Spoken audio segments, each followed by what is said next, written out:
නමෝ තස්ස භගවතු අරහතෝ සම්මා සම්බුද්දස්ස නමෝ තස්ස භගවතු අරහතෝ සම්මා සම්බුද්දස්ස නමෝ තස්ස භගවතු අරහතෝ සම්මා සම්බුද්දස්ස අක්කොච්චි මං අවදි මං අජිනි මං අහසිමේ ඒච තන් උපනයි හන්ති වේරං තේසන්න සම්මති මට අක්‍රෝස කළේද මට ගැසීයේද මා පරාජය කළේද මා සතුදෑ පැහැරගත්තේද යන ආකාරයෙන් යම් කෙනෙක් ක්‍රෝධය සිතේ නැවත නැවත ටිකෙන් ටික වඩද්ද ඒ ක්‍රෝධය ඒ වෛරය කිසිම කලෙක නොසන්සිඳන බව මේ ගාථාවෙන් දේශනා වෙනවා. අක්කොච්චි මං අවදි මං අජිනි මං අහසිමේ ඒච තං නූපනයි හන්ති වේරන් තේසුප සම්මති මට අක්‍රෝස පරිභව කෙරෙද්ද ඒ වගේම මට ගසයිද මා සතුදෑ පැහැරගනීද යම් කෙනෙක් මා පරාජය කරයිද යන ආකාරයෙන් කෙනෙක් තවත් කෙනෙක් සම්බන්ධව වෛරයක් හිතේ රඳවා නොගනිද්ද ඒ ආකාරයෙන් ඒ වෛරය කිසි කලෙක වෛරයක් බවට පත් වෙන්නේ නැහැ. ඒ දේ ටිකෙන් ටික වෛරය නොසන්සිඳන බව මේ ගාථාවෙන් දේශනා වෙන්නේ. පින්වත්නි, ගාථා පාඨයන් දෙකම මේ ආකාරයට පැහැදිලි කරා වගේම මේ ධර්ම දේශනාව පටන් ගැනීමට පෙර ආතුව අපිට නිරන්තරයෙන්ම අවවාද අනුශාසනා ලබා දෙන අපිට නිරන්තරයෙන්ම ගුරුහරුකම් ලබා දෙන අප උදෙසාම නිරන්තරයෙන්ම කටයුතු කරන අපගේ ලොකු ස්වාමින් වහන්සේගෙන් පාද පද්ම වැඳ නමස්කාර පූර්වකව අවසර ආයාචනා කර සිටිනවා මේ ධර්ම දේශනාව පටන් ගැනීමට පෙර ආතුව. ත්‍රිපිටකයේ සූත්‍ර පිටකයේ කුද්දක නිකායේ ධම්මපද පාළිය තුල යමක වර්ගයේ සඳහන් වෙන්නා වූ මේ ගාථා පාඨය ලෞතර සම්මා සම්බුදු පියාණන් වහන්සේ දේශනා කරන්නට යෙදුනේ පින්වත්නි උතුම් දෙව්රම් විහෙරේදී.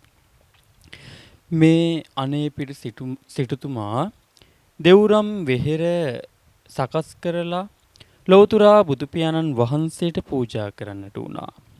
එහෙම පූජා කරපු අනේපිට සිටුතුමාගේ ඒ දෙව්රම් විහෙර තුර ලෞතර බුදු පියාණන් වහන්සේත් ඒ වගේම සරියුත් මහරහතන් වහන්සේ, මුගලන් මහරහතන් වහන්සේ, ඒ වගේම ඒ ආර්ය උතුමන් වහන්සේලා ධර්ම දේශනා කරන්නට වුණා.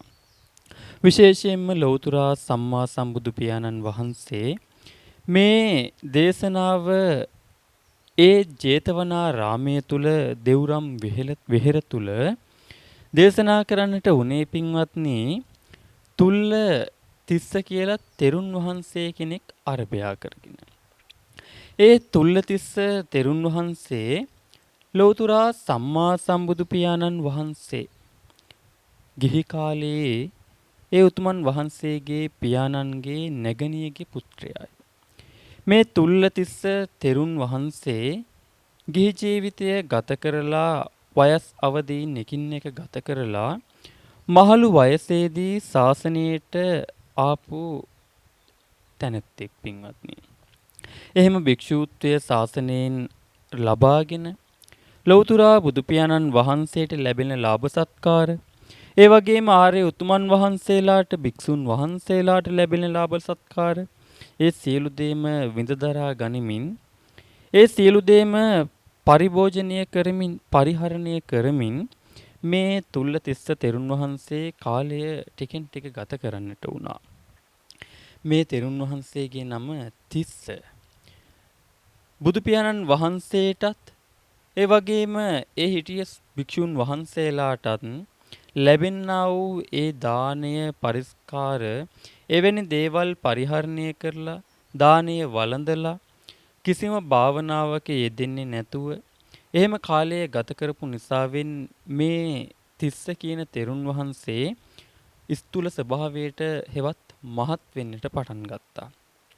එහෙම මහත් වුණයින් පස්සේ ස්තුල ස්වභාවයට පස් වුණයින් පස්සේ පින්වත්නි මේ තිස්ස තෙරුන්ව හඳුන්වන්නට ඒ තිස්ස කියන නමට ඉදිරියෙන් තුල්ල කියලා කොටසක් ආමන්ත්‍රණය වෙන්නට පටන් ගත්තා. ඒ ආකාරයට තමයි මේ තුල්ල තිස්ස කියන නම මේ තෙරුන් වහන්සේට පටබැඳෙන්නට උනේ. ඉතින් ඔය විදිහට ලෞතුරා බුදුපියාණන් වහන්සේගේ සමීපයේ සිටියත් ලෞතුරා බුදුපියාණන් වහන්සේගේ ධර්ම දේශනාවන් පවා අහන්නට මේ තෙරුන් වහන්සේ බුදුපියාණන් වහන්සේ ධර්මයේ දේශනා කරන තැන්වලට වඩින්නට උනේ නැහැ පින්වත්නි. එනමුත් ලෞතුරා බුදුපියාණන් වහන්සේට ලැබෙන ලාභ සත්කාරයන් පරිහරණය කරමින් කාලය නිකරුණේ ගත කරන්නට වුණා. එහෙම කාලේ නිකරුණේ ගත කරපු මේ තුල්ල ස්තිවරයන් වහන්සේ පින්වත්නි ඒ භික්ෂුන් වහන්සේලාට කැපවෙලා තිබුණ උපස්ථානය කරන්නට කැපවෙලා තිබුණ ඒ ශාලාව තුල මේ තෙරුන් වහන්සේ ඉස්සරහම පුටුවක් තියාගෙන මහා ස්තවිර නමක් විදිහට රැඳෙන්නට කටයුතු කරන්නට වුණා. ලෞතුරා බුදු පියාණන් වහන්සේව දකින්නට ලෞතුරා බුදු පියාණන් වහන්සේ සමග සුහදව කතා කරන්නට ලෞතුරා බුදු පියාණන් වහන්සේගෙන් ධර්ම දේශනාවන් ශ්‍රවණය කරන්නට පැමිණෙන ආගන්තුක භික්ෂුන් වහන්සේලා මේ තුල්ලතිස්ස තෙරුන් වහන්සේවත් දකිනවා. එහෙම දැක්කයින් පස්සේ පින්වත්නි මේ තුල්ලතිස්ස තෙරුන් වහන්සේත් මහලු වයස් අවදීන් ගත කරලා මහලු ස්වභාවය තුල පැවිදි ජීවිතයට ආපු තැනැත්තෙක් භික්ෂුන් වහන්සේ නමක්. දැන් මහලු ජීවිතය ගත කරන නිසාවෙන් පැවිදි ජීවිතයේ මහලු ස්වභාවයට ඇති කියලා හිතාගෙන වැඩිමහල් ස්වාමින් වහන්සේ නමක් ඒ වගේම මහා ස්තවිර නමක් කියලා හිතාගෙන පින්වත්නි අර ආගන්තුක භික්ෂුන් වහන්සේලා මේ තිස්ස තෙරුන් වහන්සේට උපස්ථාන කරන්නට ගරු කරන්නට වුණා. ටිකෙන් ටික කාලය ওই විදිහටම ගත වුණා. කාලය ඔහොම ගත වෙලා ටිකෙන් ටික ගත වෙලා යද්දි පින්වත්නි මේ තිස්ස තෙරුන් වහන්සේ ළඟට තරුණ භික්ෂුන් වහන්සේ නමක් පැමිණියා. ඒ තරුණ භික්ෂුන් වහන්සේ මේ තිස්ස තෙරුන් වහන්සේ ළඟට පැමිණිලා පින්වත්නි ඇහුවා ඔබ වහන්සේගේ වස් කීයද කියලා. මේ තෙරුන් වහන්සේ තරුණ වුණත් මේ බුද්ධ ශාසනය තුල පැවිදි උපසම්පදා ලබා ගත්තා වූ උතුමන් වහන්සේ නමක්. ඒ නිසාවෙන් මේ මහලු තෙරුන් වහන්සේගෙන් තිස්ස තෙරුන් වහන්සේගෙන් අසා සිටියා ඔබ වහන්සේ පැවිදි ජීවිතයට පත් වෙලා දැන් කොපමණ වස් කාලයක් ගත වෙනවද කියලා. ඒ අවස්ථාවේදී මේ තිස්ස තෙරුන් ප්‍රකාශ කර සිටියේ මම උපසම්පන්න භික්ෂුන් වහන්සේ කෙනෙක් නොවන බවයි. තවමත් සාමණේර පැවිද්දෙක් බවත් මේ මෑතකදී ළඟදී පැවිදි වුණ බවත් මහලු වී පැවිදි වුණ බවත් මේ තෙරුන් වහන්සේ ප්‍රකාශ කරන්නට වුණා. පින්වත්නි ඒ අවස්ථාවේදී අර තරුණ ස්වාමින් වහන්සේට තරමක් තමන්ගේ සිතෙහි තරහක් ඇති වුණා. එහෙම තරහක් ඇති වෙන්නට හේතුව තමයි මේ භික්ෂූන් වහන්සේ මහලු අවදියට පත් වෙලා පැවිදි වෙලා. එනමුත් කාලය කාදමනවා වගේම ඊට වැඩිමහල් භික්ෂූන් වහන්සේලා පැමිණි විට ඒ කිසිම කෙනෙකුට ගරු සත්කාර කරන්නේ නැතුව ගරු සැලකිල්ලක් දක්වන්නේ නැතිව ඔහේ මේ තැනැත්තා පින්වත්නි මේ තැනැත්තා අර භික්ෂූන් වහන්සේලාට ගරු සැලකිලි දක්වන්නේ නැතිව කාලය කාදමනවා වගේම කිසිම සැලකිල්ලක් නැතිව ජීවත් වෙන ස්වභාවය දැක්කා. ඔය ස්වභාවයට අර තරුණ තෙරුන් වහන්සේ තරමක් කෝපයේ හිතට අරගෙන මේ ස්වාමින් වහන්සේට මේ වැඩිමහලු මේ වයස්ගත ස්වාමින් වහන්සේට බැන වදින්නට වුණා. ඇයි ඔය වගේ විනයට විරුද්ධ අවිනීත වැඩ කරන්නේ කියලා. ඊට පස්සේ මේ දෙදෙනා අතර තරමක් බැරෑරුම් කතා බහක් සිද්ධ වුණා. ඒ කතා බහින් පස්සේ අර මහලු වී නමුත් පැවිදි ජීවිතයට පැමිණි අර රාජවංශික තිස්ස තෙරුන් වහන්සේට පින්වත්නි අර තමන් ගිහි කාලයේ ගත කරපු රාජ ස්වභාවය මතක් වෙන්නට පටන් ගත්තා. එහෙම මතක් වෙලා මේ තිස්ස තෙරුන් මේ තරුණ තෙරුන්ට ආමන්ත්‍රණය කරනවා ඔබ දන්නවද මම කවුද කියලා. ඊට පස්සේ මේ තරුණ ජීවිතයේ සිටින මේ තෙරුන් වහන්සේ ප්‍රකාශ කරනවා ඔබ කවුරුණත් මට ඒ දෙයින් වැඩක් නැහැ. මම මේ සියලුම දේවල් ලෞතුරා බුදු පියාණන් වහන්සේට ප්‍රකාශ කරනවා. බුදු පියාණන් වහන්සේ ඔබ වහන්සේ සමග කතා බහ කරાવી. ඔබ වහන්සේ බුදු පියාණන් වහන්සේගේ උපදෙස් ජීවිතයට ලබා ගන්නයි කියලා. එනමුත් කෝපයෙන් සිටි අර තිස්ස තෙරුන් වහන්සේ මේ තරුණ භික්ෂුන් වහන්සේට ප්‍රකාශ කරනවා තා දන්නේහිද මම කවුද කියලා. මම තාව සමූල ඝාතනය කරනවයි කියලා ප්‍රකාශයක් කරනවා. මෙතනදී පින්වත්නි සමූල ඝාතනය කරනවයි කියලා කියන්නේ මේ තරුණ තෙරුන් වහන්සේව ශාසනයෙන් නිරපනවයි කියන කාරණය තුල. ඊට පස්සේ කාලය එක්කම පින්වත්නි මේ තෙරුන් වහන්සේ ඒ කියන්නේ වයස්ගත තිස්ස තෙරුන් වහන්සේ හඬාගෙන දොඩාගෙන වැළපීගෙන ඇස්වල කඳුළු පුරවාගෙන පින්වත්නි ලෞතුරා බුදු පියාණන් වහන්සේ ළඟට ගියා. ලෞතුරා බුදු පියාණන් වහන්සේ ළඟට මේ භික්ෂුන් වහන්සේ ගිහිල්ලා කලබලයක් ඇති කරයි කියලා මේ තරුණ තෙරුන් වහන්සේ මේ මහලු තෙරුන් වහන්සේගේ පිටුපසින් ගමන් කරන්නට උනා. පින්වත්නි ලෞතුරා බුදු පියාණන් වහන්සේ ළඟට මේ තිස්ස තෙරුන් වහන්සේ ගිය අවස්ථාවේදී බුදු පියාණන් වහන්සේ අසා සිටියේ තිස්ස ඇයිද ඔබගේ ඇස්වල මේ කඳුළු පුරවාගෙන කියලා. ඒ අවස්ථාවේදී ලෞතුරා බුදු පියාණන් වහන්සේ ළඟට ගිය මේ තිස්ස තෙරුන් වහන්සේ තවත් අඬමින් පින්වත්නි මේ තරුණ භික්ෂුන් වහන්සේ Tamanට බැන වැදුනයි කියලා චෝදනා කරන්නට වුණා. ඉන්පස්සේ කුමක්ද සිදුුනේ කියලා ඒ කතාබහ ලෞතුරා බුදු පියාණන් වහන්සේ දිවසින් නමුත් දැනගත්තත් අනිකුත් සිටිය ස්වාමින් වහන්සේලාටත් අනිකුත් සිටිය පිරිසටත් ඒ බව දැනගන්නට මේ තිස්ස තෙරුන් වහන්සේගෙන් අසා සිටිනවා පින්වත්නි. තිස්සය ඔබ වැඩිමහල් ස්වාමින් වහන්සේලා වැඩිමහල් භික්ෂුන් වහන්සේලා මේ ස්ථානයට වැඩම කළයින් පස්සේ පෙර ගමන් කළාද කියලා. තිස්ස තෙරුන් වහන්සේ දේශනා කරනවා ප්‍රකාශ කරනවා නැත ස්වාමීන් කියලා. වැඩිමහල් ස්වාමින් වහන්සේලා වැඩිමහල් භික්ෂුන් වහන්සේලා මේ ශාලාවට වැඩම කරයින් පස්සේ ඔබ ඒ වැඩිමහල් භික්ෂුන් වහන්සේලාගේ පාසිවුරු අරගත්තද කියලා අහනවා. නැත ස්වාමීනි කියනවා. ඒ වගේම ඒ වැඩිමහල් ස්වාමින් වහන්සේලාගේ වැඩිමහල් භික්ෂුන් වහන්සේලාගේ පාමැඩීම් ආදී ද කටයුතු සිද්ධ කළාද කියලා අහනවා. වතාවත් සිද්ධ කළාද කියලා අහනවා. ඉන්පස්සේ ඒ දේවල් වලදී නැත ස්වාමීනි කියලා කියනවා. මෙතනදී පින්වත්නි මෙහෙම නැත ස්වාමීනි කියලා කිව්වයින් පස්සේ ලෞතුරා බුදු පියාණන් වහන්සේ අනුකම්පාවෙන් මහා කරුණාවෙන් යුක්තව මේ තිස්ස තෙරුන්ට දේශනා කරන්නට යෙදෙනවා. තිස්සය වරද ඔබේමයි. වැඩිමහල් ස්වාමින් වහන්සේලා වැඩිමහල් භික්ෂුන් වහන්සේලා මේ ස්ථානයට පැමිණුණයින් පස්සේ ඒ උතුමන් වහන්සේලාට ඒ භික්ෂුන් වහන්සේලාට ගරු සැලකිලි දැක්විය යුතුයි. ඒක ශාසනයේ වත්පිළිවෙත් පිරීමක් බවට පත් වෙනවා. ඇයි ඔබ එහෙම කරන්නේ නැත්තේ?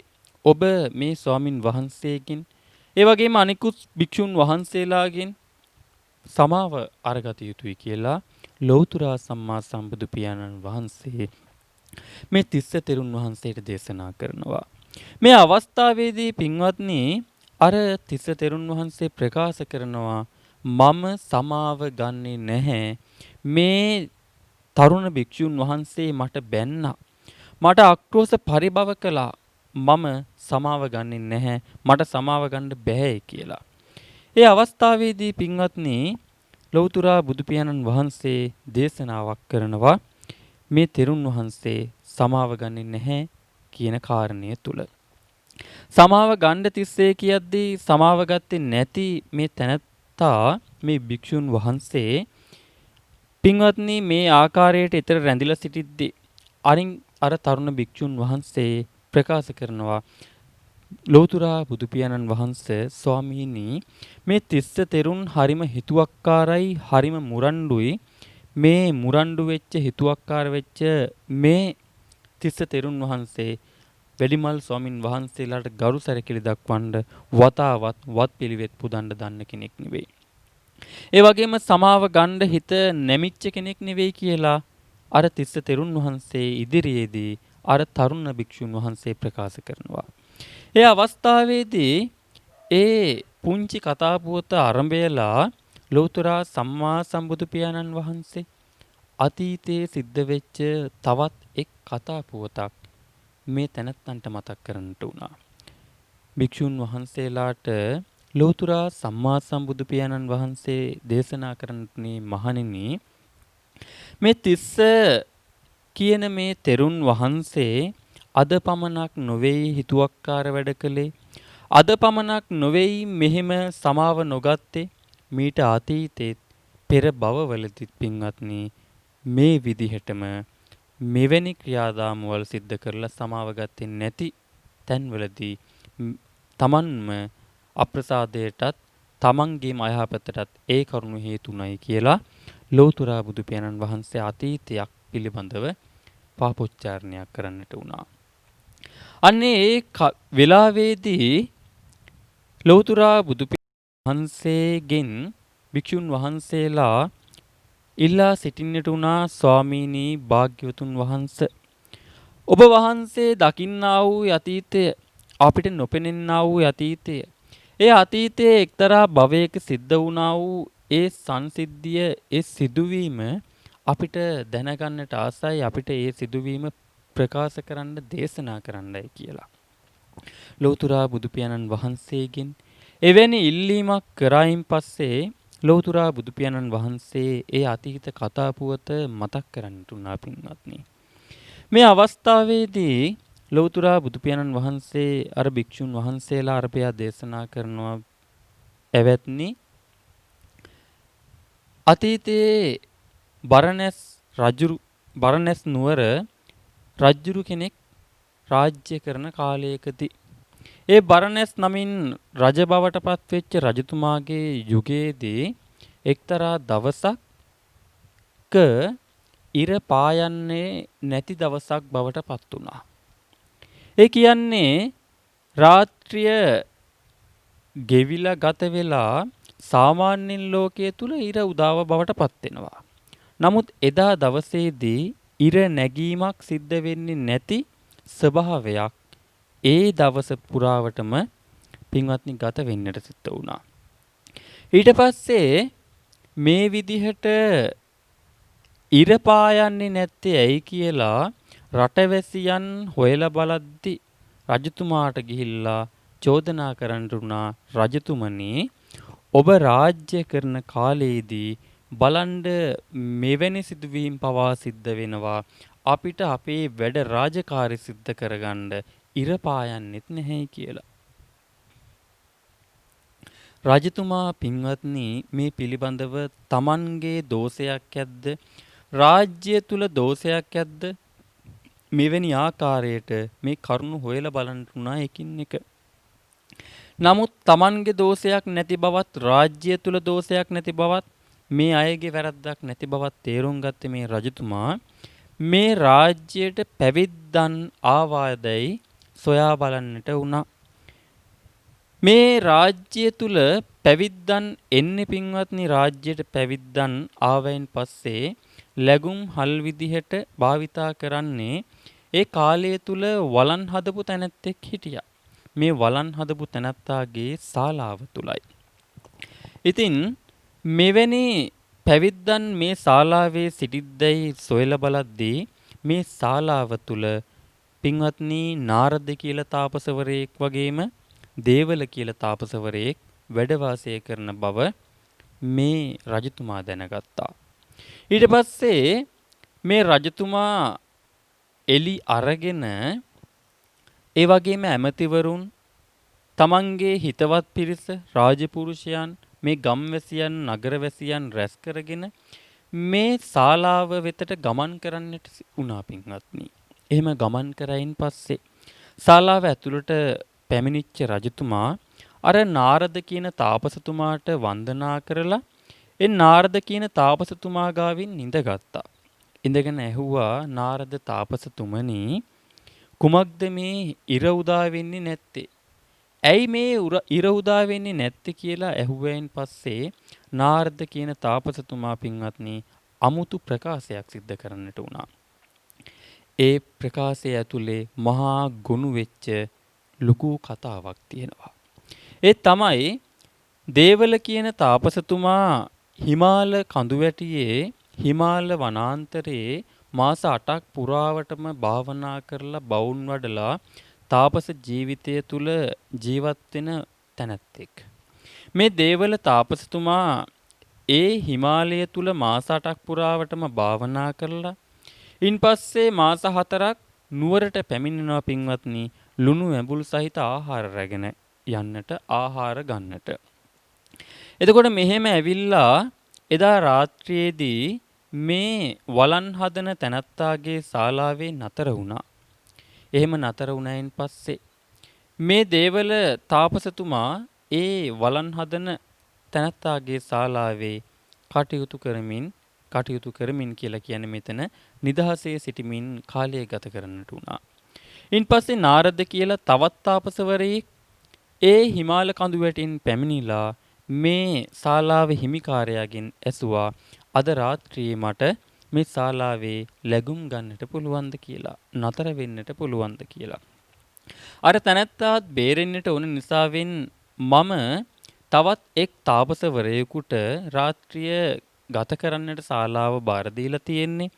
ඒ තාපසවරයාගේ අකමැත්තක් නැතිනම් ඔබටත් ඔහුත් එක්ක සාකච්ඡා කරලා මේ ශාලාව තුල ඉන්නට පුළුවන් කියලා ප්‍රකාශයක් කරා. ඉන් පස්සේ පින්වත්නි ඇතුළට ගිය මේ නාරද තාපසතුමා අර කලින් පැමිණිච්ච දේවල තාපසතුමාට ආචාර්යනී කියමින් ආමන්ත්‍රණය කරමින් ඉල්ලා සිටින්නට උනා අද රාත්‍රිය මමත් මෙහි ගත කරන්නද කියලා. මේක ලොකු විශාල ශාලාවක්. ඔබටත් මටත් මෙම ශාලාව තුල අද රාත්‍රිය ගත කරන්නට පුළුවන් ගැටලුවක් නැහැ කියලා දේවල තාපසතුමා ප්‍රකාශ කරයින් පස්සේ පින්වත්නි නාරද තාපසතුමත් දේවල තාපසතුමත් සතුරු සාමිච්චි කතා බහ කරලා නිදන්නට වුණා. මේ නිදන්නට වෙච්ච වෙලාවේදී නාරද කියන තාපසතුමා Tamanට එළියට පහළට යන්නට සිද්ධ වෙනවයි කියන කාරණාව හිතේ තියාගෙන දේවල තාපසතුමා ඉන්න තැනත් නාරද තාපසතුමා ඉන්න තැනත් පිළිබඳව දේවල තාපසතුමා ඉන්න තැන පින්වත්නි හොඳින් අධ්‍යයනය කරමින් ඒ තැනත්තා ඒ තාපසතුමා ඉන්න තැනත් එක්ක අර දොර තියෙන තැන හොඳට විමසිල්ලෙන් බලන් සිටියා. එහෙම බලන් සිටලා ඒ දොරයි දේවල තාපසතුමා අතර පරතරය තේරුම් අරගෙන මට මේ ඉසව්වෙන් මේ ආකාරයට එළියට යන්නට පුළුවන් කියලා සිතේ සිතුවිල්ල තියාගත්තා. රාත්‍රිය ගත වුණා. රාත්‍රිය ගත වෙද්දී අර නාරද තාපසතුමාට එළියට යන්නට අවශ්‍යතාවයක් ඇති වුණා. ඉන්පස්සේ එළියට යන්නට හදන මේ නාරද තාපසතුමා දැනගෙන හිටියේ නැහැ. අර දේවල කියන තාපසතුමා Taman නිදාගෙන හිටි තැන එතනින් නැගිටලා මේ දොර මැද්දෙන් නිදියගෙන ඉන්නවයි කියලා. ඒක දැනගත්තේ නැති මේ නාරද තාපසතුමා පින්වත්නි ඒ දොර තියෙන ඉසව්වට එළියට යන්නට ගමන් කරද්දී අර දේවල කියන තාපසතුමාගේ ජටාව පෑගුණා Tamanගේ අතින්. කවුද මාගේ ජටාව පෑගුවේ කියලා දේවල තාපසතුමා ඇහුවෙන් පස්සේ නාරද තාපසතුමා ඊ타මාත්ම බැගෑපත්ව සමාව ආයාචනා කරමින් මගේ අතින් මේ වැරද්ද සිද්ධ වුණේ ඔබ වහන්සේ මෙතන ඉන්න බවක් මම දන්නේ නැහැ ආචාර්යවරයෙනි. මම මේ බව දැනුවත් නැතුවයි මේ දේ මගෙන් සිද්ධ වුනේ කියලා මගේ අතින් සිද්ධ වුණා වූ මහා වරද්දට මට සමා වෙන්නයි කියලා මේ නාරද කියන තාපසතුමා එළියට ගියා පින්වත්නි. අර දේවර තාපසතුමාට හොඳටම තරහ ගිහිල්ලා ඊ타මත්ම කේන්තියෙන් මේ නාරද තාපසතුමාට බැන වදිමින් තමයි සිටියේ. ඉන් පස්සේ මේ දේවල තාපසතුමා දැන් අර නාරද තාපසතුමා නැවත එද්දි ආයෙත් ජටාව පාගයි කියන හේතුව නිසාවෙන් මේ දොරෙන් අනිත් පැත්ත හැරලා ඒ කියන්නේ ඔළුව තිබ්බ තැනට කකුල් දෙක දාලා කකුල් දෙක තිබ්බ තැනට ඔළුව දාලා අනිත් පැත්ත හැරලා නිදිය ගන්නට වුණා. දැන් එළියට ගිය නාරද තාපසතුමා ඇතුළට එද්දී Taman මේ පැත්තෙන් ආපු නිසාවෙන් තාපසතුමාගේ ජටාව පෑගුණා. මම අනිත් පැත්තෙන් එනවයි කියලා හිතාගෙන එහා පැත්තෙන් එන්නට වුණා. දැන් නාරද තාපසතුමා දන්නෙත් නැහැ මේ දේවල තාපසතුමා අනිත් පැත්ත හැරලා නිදියගෙන ඉන්නේ කියලා. ඒ කියන්නේ දෙපැත්ත මාරු කරලා නිදියගෙන ඉන්නේ කියලා. ඒ බව නොදැනුවත්ව මේ නාරද කියන තාපසතුමා දැන් මේ ශාලාව ඇතුළට එද්දි පින්වත්නි අර දේවල තාපසතුමාගේ බොටුවම ඒ කියන්නේ බෙල්ලම පෑගෙන්නට සිද්ධ වුණා. දැන් කවුද මගේ බෙල්ල පෑගුවේ කියලා ඇහුවයින් පස්සේ මම ආචාර්යතුමනි ඔබ වහන්සේ මෙතන නිදන බවක් මේ ආකාරයට නිදන බවක් මම දන්නේ නැහැ. ඔබ වහන්සේ එහා පැත්තේ නිදියගෙන හිටියේ. ඒ හින්දායි මම මේ පැත්තෙන් ආවේ. මම මේක හිතලක් නෙමෙයි කරේ කියලා කිව්වා. එහෙම කියද්දීම පින්වත්නි මගේ ජටාව පෑගුවා මුල් අවස්ථාවේදී එළියට යද්දි ජටාව පෑගුපු ඔබ දැන් ඇතුළට එද්දි මගේ බෙල්ලම පෑගුවා මම ඔබට සාප කරනවයි කියලා මේ දේවල කියන තාපසතුමා කිව්වා. අර නාරද කියන තාපසතුමා පින්වත්නි සාප කරන්නට එපා ආචාර්යවරයෙනි මාගේ වැරද්දක් නැහැ. මම නොදැනුවත්වයි මේ දේ සිද්ධ වුනේ. මම දැනුවත් වෙච්ච දෙයක් නෙමේ. සාප කරන්න එපයි කියලා කියද්දි අර දේවල තාපසතුමා සාපය කරන්නට වුණා පින්වත්නි. ඉර උදා වෙනවත් සමගම මාගේ මේ බෙල්ල පාගපු මේ තැනැත්තා මාගේ මේ ජටාව පාගපු මේ තැනැත්තාගේ හිස සත් කඩකට පැලී මිය යන්නට ඕනේ කියලා අර දේවල තාපසතුමා නාරද තාපසතුමාට සාපයක් කරනවා. ඒ අවස්ථාවේදී නාරද තාපසතුමා නැවත ඒ සාපය අනිත් පැත්ත හරවමින් පින්වත්නි නාරද තාපසතුමා සාපයක් කරනවා. වරද ඇති තැනැත්තාගෙම හිස සත් කඩකට පැලේවා ඉර උදාවත් සමගම කියලා මේ නාරද තාපසතුමා සාප කරයින් පස්සේ මේ නාරද තාපසතුමා බලනවා අතීතයත් අනාගතයත් පිළිබඳව. නාරද තාපසතුමා කියන්නේ පින්වත්නි වෙන කවුරුත් නෙවෙයි. අද ලෞතුරා සම්මා සම්බුද්ධත්වයට පත් වුණ අපගේම භාග්‍යතුන් වහන්සේගේ පෙර එක් භවයක අපේ මහා බෝසත්තුමා තමයි නාරද තාපසතුමා වශයෙන් නිපදිලා සිටියේ. ඉතින් මේ නාරද තාපසතුමාට අතීතයෙන් කල්ප 40කුත් අනාගතයෙන් කල්ප 40කුත් බලන්නට පුළුවන් අෂ්ට සමාපatti පංච අභිඥා උපදවාගත්ත මහා ඍෂිවරයෙක්. ඉතින් මේ උතුමන් වහන්සේ මේ නාරද තාපසතුමන් බලනවා අනාගතය පිළිබඳව කාටද මේ කිව්ව සාපය වදින්නේ කියලා. නාරද තාපසතුමාගේ වැරද්දක් නැහැ. ඒ තැනැත්තා නිවැරදි නිසාවෙන් අර ආචාර්යනී සාපය කරපු තැනැත්තාටම තමයි මේ සාපය වදින්නේ කියලා ඒ නාරද තාපසතුමා දැනගත්තා. තමන්ගේ දිවසින් දැක්කා. ඒ නිසාවෙන් ඉර උදා වෙන්නට ඉඩ නොදී ඉර උදාව නතර කරනවා මේ නාරද තාපසතුමාගේ මහා 이르දි බලයෙන්. එතකොට බලන්න පින්වත්නි අපේ මහා බෝසතාණන් වහන්සේ මේ පෙරුන් පුරණ කාලවලදී පවා කරපු මහා 이르දි ප්‍රාතිහාර්ය පිළිබඳව මේ සූර්යයා වටා කැරකෙන පෘථුවිය සූර්යයා වටා කැරකෙමින් තියෙන පෘථුවිය පින්වත්නි නතර කරනවා ඉර උදාව නතර කරනවා. ඒකට හේතුව ඉර උදාවත් සමගම දේවල කියන තාපසතුමාගේ ඔළුව සත් කඩකට පැලෙන නිසාවෙන්. ඊට පස්සේ මේ දේ මේ විදිහටම අර රජතුමාට පින්වත්නි ප්‍රකාශ කරනවා. රජතුමාට ප්‍රකාශ කරලා පැහැදිලි කරනවා මෙන්න මෙහෙම සිදුවීමක් තමයි සිද්ධ වුනේ කියලා. ඊට පස්සේ නාරද තාපසතුමා රජතුමාට නැවත පින්වත්නි කියනවා මේ දේවල තාපසතුමා මාගෙන් සමාව ගත්තෝතින් මේ සාපය අහෝසි වෙනවයි කියලා. ඒ නමුත් දේවල තාපසතුමා සමාව ගන්නට කැමති වුණේ නැහැ. ඒ තැනැත්තා නිරන්තරයෙන්ම ප්‍රකාශ කරමින් සිටියේ මේ නාරදයන් මාගේ බෙල්ලත් පෑගුවා මාගේ ජටාවත් පෑගුවා.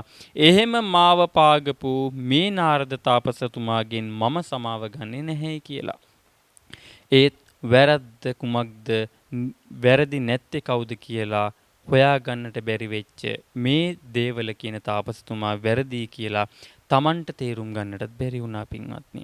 ඉතින් රජතුමා බලෙන් මේ නාරද තාපසතුමාගෙන් මේ දේවල තාපසතුමාව පින්වත්නි නමලා සමාව ගන්නට කටයුතු කළත් ඒක බලෙන් කරපු නිසාවෙන් Tamanගේ හිතෙන් නොකරපු නිසාවෙන් දේවල තාපසතුමා කියනවා මම සමාව දෙන්නම් ආචාරින්ට.